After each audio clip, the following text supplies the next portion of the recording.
2013 criminal നിയമ ഭേദഗതി നിലവിൽ വരുന്നതിന് മുൻപ് ബലാത്സംഗം ജാമ്യം ലഭിക്കാവുന്ന കുറ്റമായിരുന്നു. അന്നത്തെ നിയമം ഇപ്പോൾ ഗുണം ചെയ്തത് നടൻ ജയസൂര്യയ്ക്കാണ്. പീഡനക്കേസിൽ സിനിമാ താരം ജയസൂര്യക്കെതിരെ 2 പീഡന പരാതികൾ രജിസ്റ്റർ ചെയ്തതാണ്. എന്നാൽ രണ്ടും നടന്നത് 2013 മുൻപ്. അതിനാൽ തന്നെ ജയസൂര്യ സമർപ്പിച്ച 2 മുൻകൂർ ജാമ്യാപേക്ഷകളും ഹൈക്കോടതി തീർപ്പാക്കിയിരിക്കുന്നു. 2 കേസുകളിലും ചുമത്തിയത് ജാമ്യം ലഭിക്കാവുന്ന കുറ്റമാണെന്ന് പ്രോസിക്യൂഷൻ അറിയിച്ചതോടെയാണ് കോടതിയുടെ നടപടി.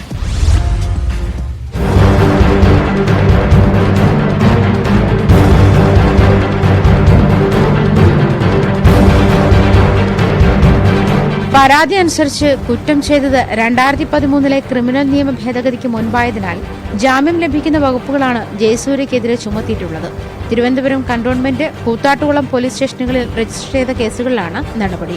2013 തൊടുപുഴയിലെ ഷൂട്ടിംഗ് സെറ്റിൽ തന്നെ കടന്നുപിടിച്ചെന്നാണ് ഒരു പരാതി. സെക്രട്ടേറിയറ്റിലെ സിനിമാ ചിത്രീകരണത്തിനിടെ ലൈംഗികാതിക്രമം കാട്ടിയെന്ന നടിയുടെ പരാതിയിലും കേസുണ്ട്.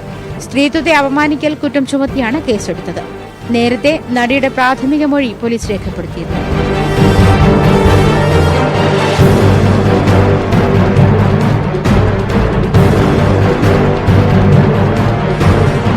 തനിക്കെതിരായ പരാതി അടിസ്ഥാനരഹിതമാണെന്നും കേസ് കെട്ടിച്ചമച്ചതാണെന്നും ജയസൂര്യ കോടതിയിൽ വാദിച്ചു. നടി പരാതിയിൽ പറയുന്ന ദിവസങ്ങളിൽ ഷൂട്ടിംഗ് നടന്നിട്ടില്ലെന്നാണ് മുൻകൂർ ജാമ്യാപേക്ഷയിൽ ജയസൂര്യ പറയുന്നത്. പരാതിയുമായി നടി രംഗത്തെത്തുമ്പോൾ വിദേശത്തായിരുന്നു. കോടതിയിൽ അറിയിച്ചത് പ്രകാരം കഴിഞ്ഞ 18-ാം തീയതി ജയസൂര്യ കൊച്ചിയിൽ മടങ്ങിയെത്തിയിട്ടുണ്ട്.